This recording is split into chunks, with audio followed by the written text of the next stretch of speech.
अस्सलाम वालेकुम वरहमतुल्लाहि वबरकातुहू। माशाअल्लाह, उम्मीद है आप सब बखैर होंगे।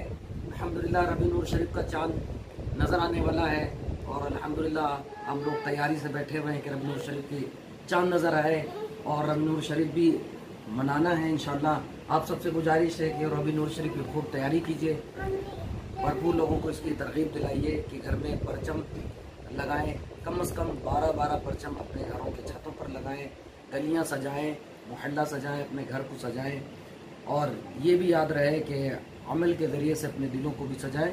इसकी तरगीब दिलाइए और आमद मुस्तफ़ा सल्लल्लाहु अलैहि वसल्लम बहुत ही धूमधाम से इंशाअल्लाह से बजट दिलदार की आमद। माशाअल्लाह, तो सलाम कर लीजिए, सलाम कर लीजिए।